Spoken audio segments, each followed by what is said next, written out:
और चलिए lunch time की शुरुआत करते हैं उस गुड न्यूज के साथ जो केदारनाथ धाम से सामने आई है। केदारनाथ धाम में श्रद्धालुओं को मिलने वाली सहूलियत की सौगात अपने दूसरे चरण तक पहुंच गई। प्रधानमंत्री नरेंद्र मोदी ने साल 2017 में केदारनाथ परिसर के पुनर्निर्माण योजना को हरी झंडी दी थी, उसकी शुरुआत की थी। इस योजना का पहला चरण देखिए संपन्न हो चुका है और दूसरे चरण का काम पूरी रफ्तार के साथ चल रहा है। आज प्रधानमंत्री नरेंद्र मोदी ने वीडियो कॉन्फ्रेंसिंग की, उसके जरिए केदारनाथ धाम में तमाम जो विकास कार्य चल रहे हैं उसका जायजा लिया है।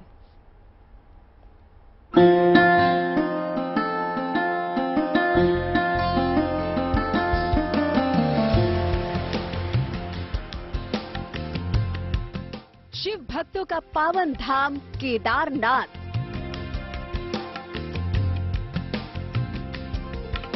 महादेव की आराधना का केंद्र केदारनाथ। पहाड़ों की गोद में बसे केदारनाथ धाम में बह रही है विकास की बयार।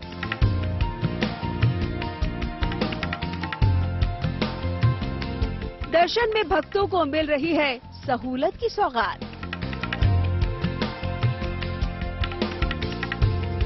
प्रधानमंत्री के ड्रीम प्रोजेक्ट में शामिल केदारनाथ धाम के पुनर्निर्माण का काम अब अपने मकाम पर पहुंचने के लिए तेजी से आगे बढ़ रहा है। भगवान भोलेनाथ के धाम में हो रहे विकास कार्यों पर प्रधानमंत्री खुद नजर बनाए हुए हैं। आज प्रधानमंत्री आवास से ही पीएम मोदी ने केदारनाथ में हो रहे पुनर्निर्माण के काम का जायजा लिया। ड्रोन कैमरे की मदद से प्रधानमंत्री ने केदारनाथ में हो रहे कामों का निरीक्षण किया। मई 2017 में प्रधानमंत्री केदारनाथ धाम में दर्शन के लिए पहुंचे थे। उसी वक्त प्रधानमंत्री ने 700 करोड़ की पुनर्निर्माण योजना का शिलान्यास किया था। ये पूरा विकास कार्य 3 चरणों में होना है। इनमें से पहले चरण का काम पूरा हो चुका है और दूसरे चरण का काम अभी चल रहा है। पहले चरण में पुरोहितों के घर का निर्माण हो चुका है। आस्था पथ बनकर तैयार है। सुरक्षा दीवार का निर्माण पूरा हो चुका है। केदारनाथ मंदिर से पैदल मार्ग बनकर तैयार है। मंदिर परिसर को चौड़ा किया गया है। केदारनाथ के गरुड़ चट्टी तक पैदल मार्ग तैयार है। सरस्वती नदी का पुल बनकर तैयार है। मंदाकिनी नदी से गरुड़ चट्टी का पुल भी बन चुका है। सुरक्षा घाटी का निर्माण हो चुका है। हेलीपैड का काम भी पूरा हो चुका है। पहले चरण का काम वक्त पर पूरा होने के साथ ही पुनर्निर्माण का काम तेजी से आगे बढ़ रहा है। दूसरे चरण का निर्माण कार्य भी पूरी रफ्तार से आगे बढ़ रहा है। दूसरे चरण में मंदिर समिति के भवन का निर्माण किया जा रहा है। मुख्य पुजारी आवास और अस्पताल का निर्माण चल रहा है। रामबाड़ा से केदारनाथ तक पैदल मार्च का निर्माण चल रहा है। हाट बाजार का निर्माण किया जा रहा है। ईशानेश्वर मंदिर पर काम अभी चल रहा है। मंदाकिनी और सरस्वती नदी पर सुरक्षा दीवार बनाई जा रही है। आज रुद्रप्रयाग जिला प्रशासन ने प्रधानमंत्री को दूसरे चरण में चल रहे निर्माण कार्यों की प्रगति के बारे में बताया। ये पहली बार नहीं है जब प्रधानमंत्री ने केदारनाथ में चल रहे कामों का जायजा लिया हो। प्रधानमंत्री यहां चल रहे विकास कार्यों का पहले भी वीडियो कॉन्फ्रेंसिंग के जरिए निरीक्षण कर चुके हैं। भोलेनाथ के धाम में चल रहे इस विकास का मकसद यही है कि यहां आने वाले भक्तों को मंदिर में दर्शन करते हुए पूरी सहूलत मिल जाए। केदारनाथ आने वाले श्रद्धालुओं में बुजुर्ग भी शामिल होते हैं। इसी को ध्यान में रखते हुए यहाँ स्वास्थ्य सुविधाओं को भी बढ़ावा दिया जा रहा है।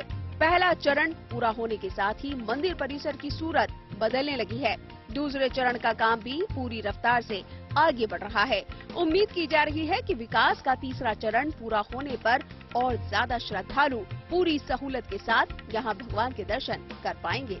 Bureau report, good news today.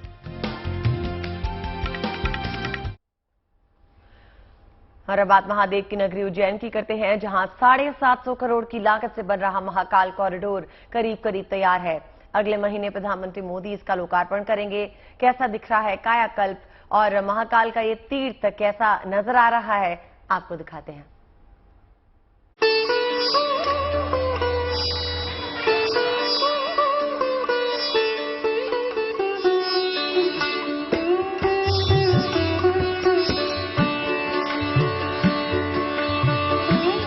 भगवान शिव की भव्य मूर्तियां और दीवारों पर शानदार नक्काशी।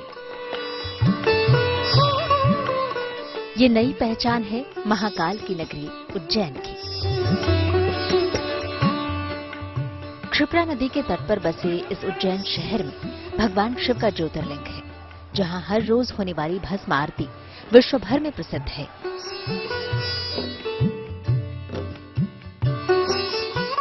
लेकिन अब बाबा महाकाल की ये नगरी भव्य और शानदार महाकाल कॉरिडोर के लिए भी दुनिया भर में जानी जाएगी। इस कॉरिडोर के पहले चरण का काम पूरा हो गया है। सरकार 750 करोड़ रुपए खर्च कर महाकाल मंदिर परिसर को 8 गुना बड़ा और खूबसूरत बनवा रही है। महाकाल मंदिर के साथ लगे रुद्रसागर के पास इस कॉरिडोर को बनाया गया है। यहाँ पत्थरों पर खूबसूरत नक्काशी की गई है। महाकाल कॉरिडोर में दोनों तरफ भगवान की मूर्तियां लगाई गई हैं। लाइटिंग इतनी आकर्षक है कि रात में रोशनी से सराबोर इस कॉरिडोर की भव्यता और बढ़ जाती है। इस कॉरिडोर के बनने से महाकाल मंदिर का परिसर, जो अभी 2 हेक्टेयर का है, वो बढ़कर 20 हेक्टेयर का हो जाएगा और इस प्रोजेक्ट पर करीब 750 करोड़ रुपए खर्च होंगे। कॉरिडोर के पहले चरण पर 350 करोड़ रुपए की लागत आई है, जिसके तहत पार्किंग, धर्मशाला, प्रवचन हॉल, महाकाल द्वार और रुद्रसागर तट का विकास किया गया है। बताया जा रहा है कि इस कॉरिडोर पर जितना पैसा खर्च हो रहा है, उसमें 422 करोड़ रुपए प्रदेश सरकार, 21 करोड़ रुपए मंदिर समिति और बाकी का पैसा केंद्र सरकार ने दिया है। कहा जा रहा है कि उज्जैन महाकाल मंदिर का ये कॉरिडोर काशी विश्वनाथ कॉरिडोर से 3 गुना ज्यादा बड़ा होगा और इसके पूरा बन जाने पर हर घंटे बिना किसी रुकावट के 1 लाख श्रद्धालु महाकाल ज्योतिर्लिंग के दर्शन कर सकेंगे। यानी इस कॉरिडोर के बनने के बाद दर्शन और आसान हो जाएगा। महाकाल के दर्शन के लिए हर साल उज्जैन में लाखों श्रद्धालु आते हैं। ऐसे में सरकार को उम्मीद है कि इस कॉरिडोर के शुरू होने के बाद देश ही नहीं, दुनिया भर से भी लोग बड़ी संख्या में यहां पहुंचेंगे। महाकाल कॉरिडोर का दूसरा चरण अगले साल मई-जून में पूरा होने की उम्मीद जताई जा रही है, जिसके पूरा होने के बाद इसका सबसे ज्यादा फायदा श्रद्धालुओं को मिलेगा, क्योंकि हर घंटे बिना किसी रुकावट के 1 लाख श्रद्धालु बाबा महाकाल के दर्शन कर सकेंगे। इसके अलावा घूमने, ठहरने और आराम करने से लेकर तमाम सुविधाएं भी वहां आने वाले लोगों को मिलेंगी। Sandeep Kulshreshtha, Ujjain, good news today.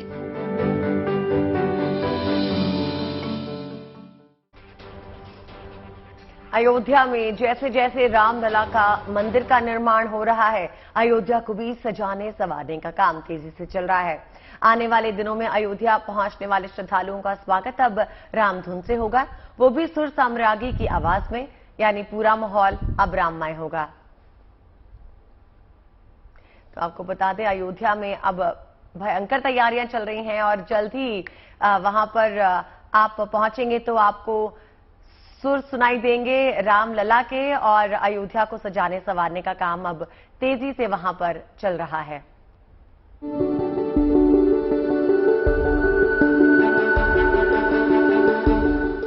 Ayodhya आने पर सुनाई देगी रामधुन। सुर साम्राज्ञी की आवाज में होगा स्वागत। जी हां, जब आप रामलला के दर्शन के लिए अयोध्या आएंगे तो आपको सबसे पहले दिखेगी ये वीणा, और मां सरस्वती के वाद्य यंत्र वीणा से सुनाई देंगे भगवान राम के भजन, वो भी सुर साम्राज्ञी लता मंगेशकर की आवाज में।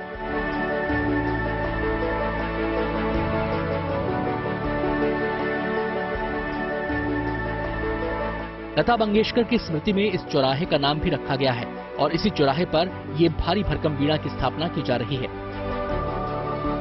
इस वीणा का वजन 14 टन है। वीणा की ऊंचाई 40 फीट है। 70 कलाकारों की मदद से बन रही है वीणा। 1 महीने का लगा है वक्त। इस चौराहे पर बेहतरीन साउंड सिस्टम लगाया जा रहा है। इस वीणा का डिजाइन और निर्माण नोएडा की कंपनी ने किया है। इसे नोएडा से अयोध्या पहुंचने में 3 दिन का वक्त लगा है। करीब 8 करोड़ की लागत आई है। मजबूती ये बहुत मजबूत स्ट्रक्चर इंजीनियर ने डिजाइन करके दिया हुआ है, तो मजबूती तो रहेगी इसके अंदर। बाकी ये चौराहा जिससे डेवलप किया गया है, क्योंकि पहले बहुत बेसिक था, अभी इसको अच्छी तरह से पत्थर लगा के ताकि लोग आके यहाँ बैठें, सुने, और यहाँ पर साउंड सिस्टम से भी लगाया जा रहा है जिसमें लता जी के गाने यहाँ चलाए जाएंगे।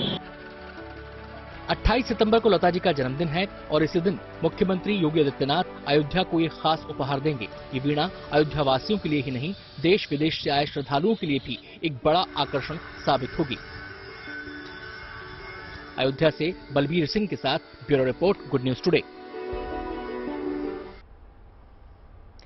देखिए, अब बात करते हैं यूपी विधानसभा की, जहां पर आज का दिन महिलाओं के नाम है। आज विधानसभा में सिर्फ महिला विधायकों की आवाज ही आपको सुनाई देगी। यूपी में विधानसभा का मानसून सत्र चल रहा है। इसी सत्र में आज का दिन महिलाओं के लिए रिजर्व किया गया है। महिला विधायकों को मानसून सत्र का पूरा एक दिन देकर विधानसभा की सभी महिला विधायक आज खास तौर पर, विशेष तौर पर महिलाओं की राजनीतिक, आर्थिक और सामाजिक समस्याओं को विधानसभा में रख रही हैं। और यूपी विधानसभा में कुल 403 सीटें हैं, जिनमें 47 महिला विधायक हैं। आज प्रश्नकाल के बाद केवल महिला मेंबर्स को ही बोलने का मौका दिया जाएगा। एक विधायक को अपनी बात रखने के लिए कम से कम 8 मिनट का यहां पर वक्त दिया जाएगा।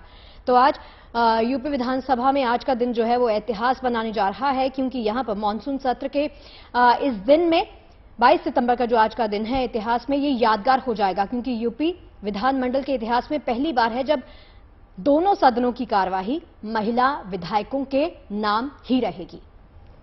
आज का दिन महिला विधायकों के नाम है। आज महिला विधायकों को अपने सवाल रखने का मौका मिलेगा। उनके राजनीतिक, उनके सामाजिक विषयों पर विचार और उनके प्रश्न जो हैं विधानसभा में लिए जाएंगे।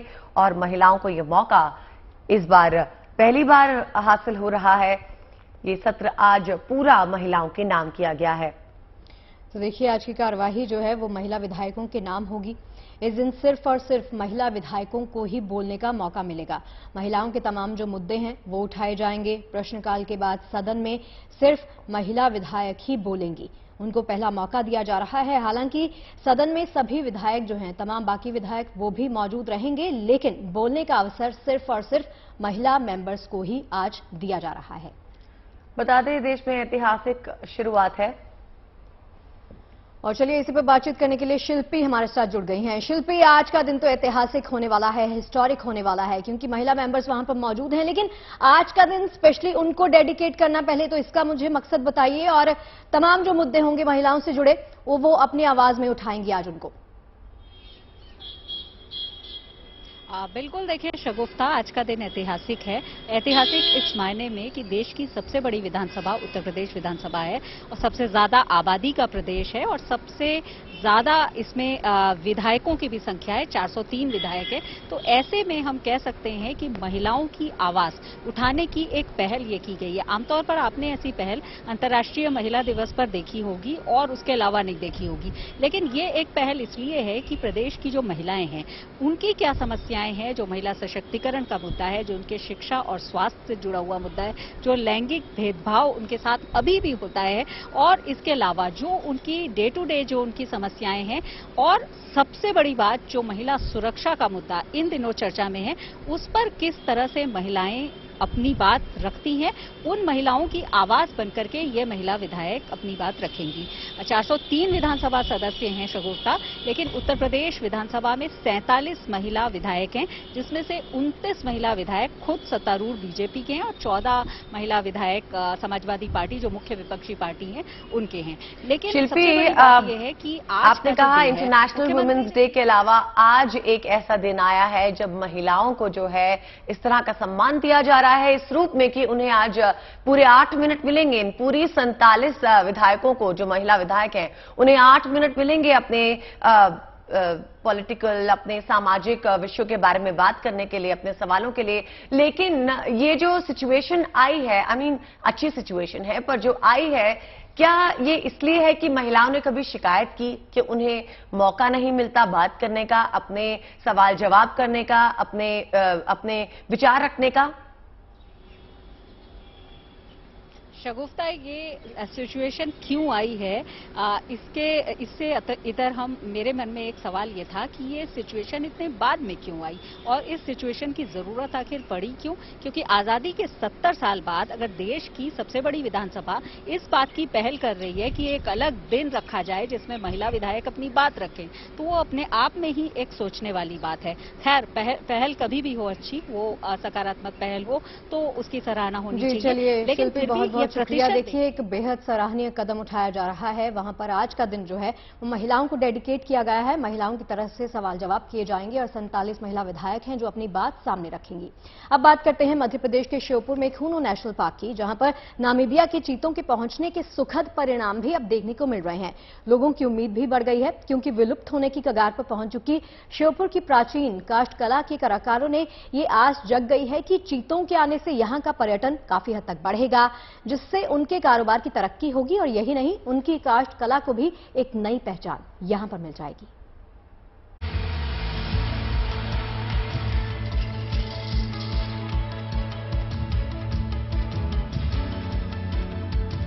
अब विलुप्त नहीं होगी श्योपुर की काष्ठ शिल्प कला, क्योंकि इस प्राचीन शिल्प कला पर पड़ गई है प्रधानमंत्री नरेंद्र मोदी की नजर। जैसे यहाँ श्योपुर में लकड़ी पर नक्काशी का इतना अच्छा काम होता है, इसकी देश में बहुत बड़ी डिमांड है। मेरा आग्रह है कि आप अधिक से अधिक इसमें खुद को, अपने उत्पादों को ये जेम में रजिस्टर करवाइए। दरअसल पीएम मोदी 17 सितंबर को नामीबिया से आए चीतों को खूनो नेशनल पार्क को सौंपने आए थे, लेकिन उन्होंने अपने भाषण में जब श्योपुर की काष्ठ शिल्प कला का जिक्र किया तो काष्ठ कलाकारों की उम्मीद परवान चढ़ने लगी है। 17 तारीख को मोदी जी आए थे और उनके जो भाषणों में हमने सुना कि क्या कहते हैं यहाँ पे काष्ठ कला का बहुत अच्छा काम होता है, तो हमें उम्मीद जागी है कि हमारे इस काम को आगे मतलब जो है सराहनीय लोग मतलब इसको सराहेंगे और आने वाले पर्यटक भी हमसे सीधा संपर्क करेंगे। 10-12 साल पहले तक मध्य प्रदेश के श्योपुर की काष्ठ कला की पहचान देश ही नहीं विदेशों तक थी, लेकिन वक्त और सुविधाओं की मार ने इस 500 साल पुरानी कला को विलुप्त होने के कगार पर पहुंचा दिया है।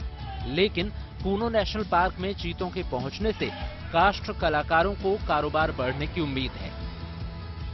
जो हमारी सुविधाएं हैं वो हमें नहीं मिलती है, हमारे लोग परेशान ज्यादा हैं, लकड़ी हमें उपलब्ध नहीं होती है। ये चीता पीरियड है, उससे हमें ये उम्मीद है कि बाहर के जो पर्यटक लोग आएंगे और हमारा कारोबार बढ़ेगा। मार्केट का अभाव, रॉ मटेरियल के महंगा होने से जब काष्ठ कलाकारों की रोजी रोटी पर संकट आने लगा तो कई लोगों ने दूसरे काम धंधे शुरू कर दिए, तो कई लोगों ने श्योपुर से पलायन भी कर लिया। अब महज 1 दर्जन कारीगर ही इस कला से जुड़े हैं, लेकिन श्योपुर में शुरू हुआ चीता प्रोजेक्ट अब इनके लिए संजीवनी बनकर आया है। मध्य प्रदेश के श्योपुर से खेमराज दुबे के साथ bureau report, good news today.